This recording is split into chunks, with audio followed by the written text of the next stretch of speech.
It's midnight here in Singapore and Shanghai, 10:30 p.m. in Mumbai. Hello, I'm Tan and a warm welcome to News Pulse.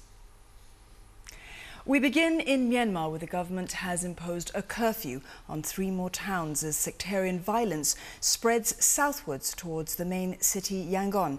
Now, in the latest attack, a mob set fire to a mosque in Natilin. That's 150 kilometers north of Yangon.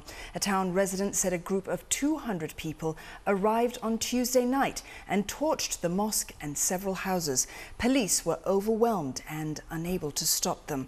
The communal still ahead on News Pulse.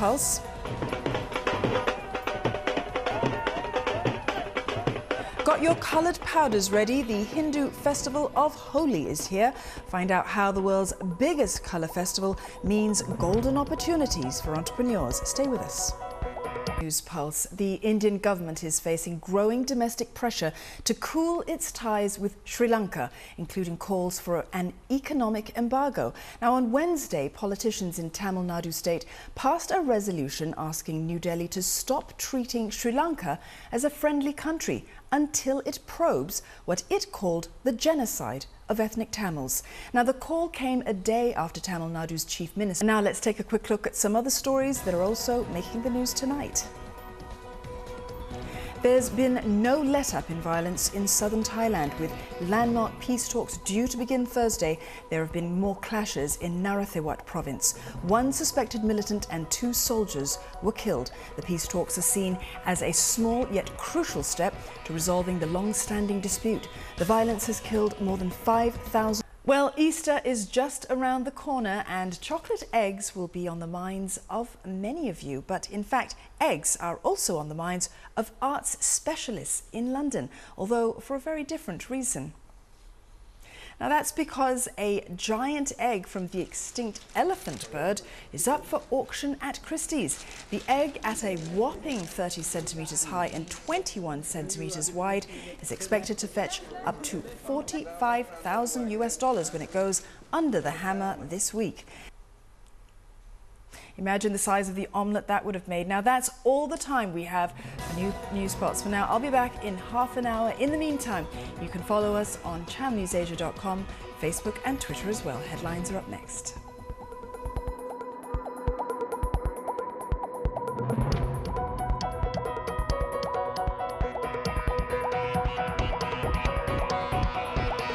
Here are the headlines this hour. Reports say Cyprus will impose unprecedented money controls to avert a run on the island's shuttered banks when they reopen on Thursday, following a controversial international bailout. Local media say the controls will prevent funds from going abroad, limiting what travellers can take out, restricting credit card purchases and slapping a ban on cashing cheques. At the moment, there is no need to keep up communications. And you're up to date with the headlines. For more news, keep it right here on Channel News Asia. Welcome back to News Pulse. Now, the town of Pompeii has become synonymous with violent death after being destroyed by the sudden eruption of Mount Vesuvius almost 2,000 years ago. Now, Pompeii relics never seen outside Italy are part of an exhibition at London's British Museum that's brought the doomed town to life. It was a city doomed.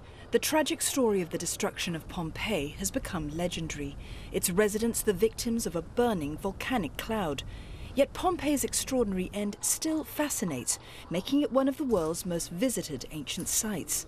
Now this UK exhibition depicts life in the doomed town and its neighbour Herculaneum as it's never been seen before. It's all about the people, it's about how they lived, it's about them in their homes. And I think it's very relatable for people. They can see in the exhibition objects that they're familiar with, that they use every day, that the Romans used 2,000 years ago. Everyday scenes like this mural of a guard dog, which might have been a family pet. And just like the modern era, home life was central to the Romans. The galleries teem with rooms showing just how the people of Pompeii would have lived. This is a wooden baby's cradle, completely intact, having been instantly carbonized by the high temperature of the deadly ash which blanketed the city. It still rocks on its curved runners. One exhibit is a sign from a dining room with gentle advice for guests. Don't dirty the couch covers, keep your eyes off other people's partners, and take your quarrels home with you. Sound advice even now. Manners evidently are timeless. Well, widows in India have broken with tradition and taken part in the colourful Hindu festival of Holi. For years, they steered clear of celebrations because of stigma over their status as widows. Channel News Asia's Zain Awan tells their story. Like elsewhere in India, these women in the northern city of Vrindavan are celebrating Holi, the Hindu